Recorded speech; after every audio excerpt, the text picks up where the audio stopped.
So we'll go ahead and jump right through into some of the things that we need to know. And there's a little bit of repetition if you've been following our playlist for things to memorize on the ACT. Some things are coming up more than once, which is great because you need to see a lot of these things a couple of times, maybe help drill them into your memory. So the first one I wanted to talk about today is going to be the distance between 2 points on a coordinate plane. So let's just say we have the points 4, 7 and -5, 3. And we're being asked for the distance. Now, by the way, in school, you might be told that in this situation, you want to use the distance formula.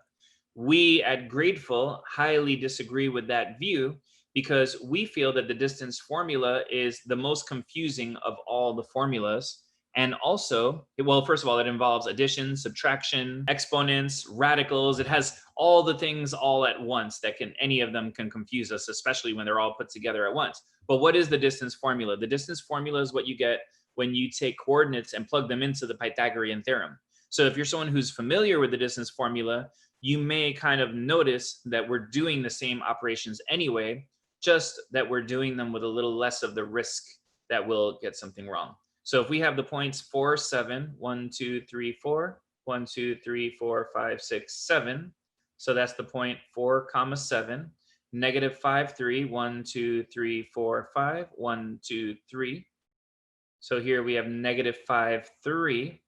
The way we recommend for you to do the distance between 2 points is to create a right triangle and use the Pythagorean theorem, which, like I said, that's where the distance formula comes from.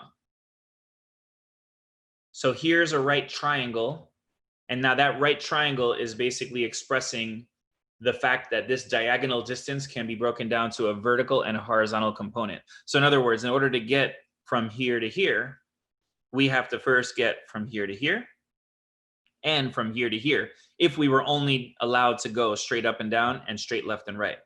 So now what are these distances? Well, the horizontal distance is the distance between x equals -5 and x equals 4. So you can kind of see that as going 5 in this direction and 4 in that direction if you are more of a visual thinker, which would be 9.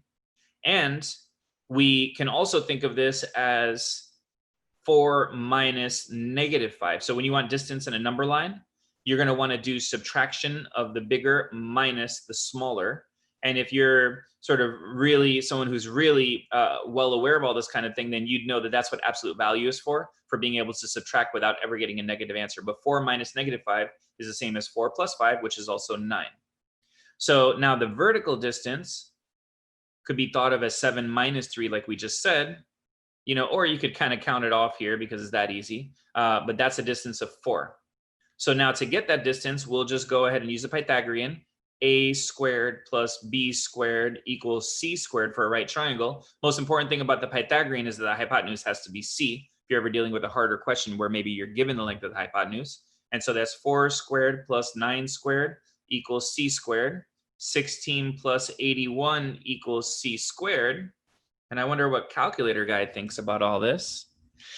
You caught me off guard. Yeah, you don't deserve to be called calculator guy. I'm about to make this the last time ever. So we have 97. It's unbecoming.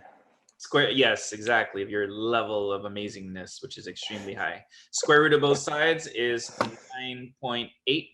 And so the distance between these points is 9.8. So although we don't have the time to go through it now, a harder question would be one where we tell you the straight line distance between 2 points is 9.8. The horizontal distance is 9. What's the vertical distance? You would do all the same things, but you would plug in what you have, and the variable will now be the vertical distance. So it essentially would be the same operation. So the next one is going to be the midpoint of 2 points. And the midpoint formula has an x component and a y component. And the formula is basically the idea that we are averaging the x's and we're averaging the y's. So that's the midpoint formula. Unlike the distance formula, we don't have a way around this formula. You definitely want to have it memorized.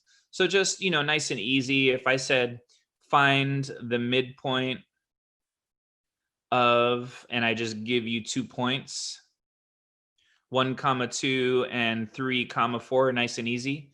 You can kind of label the first one as x1, y1, the second one as x2, y2, just like we do when we're finding slope.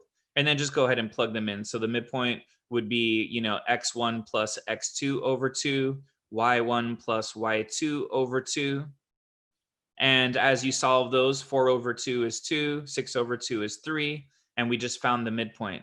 But maybe more importantly here, if you were to get a problem that had maybe the level 2 version of this problem would be something that gives you the midpoint and one endpoint. So the midpoint is, let's say, 2, 3.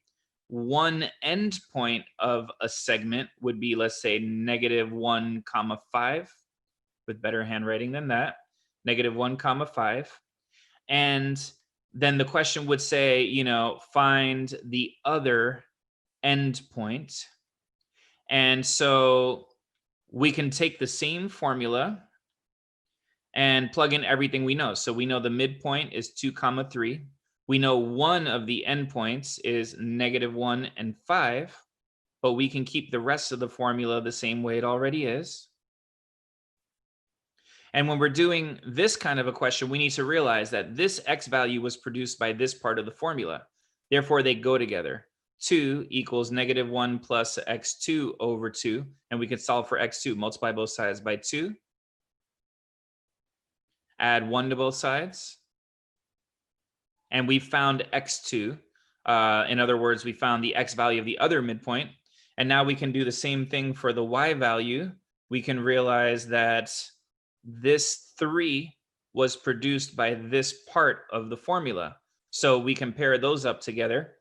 So we can say 3 equals 5 plus y2 all over 2. And now multiply both sides by 2. Take away 1. And the y value is 1. And so now we've got the other endpoint. So the other endpoint is 5, 1.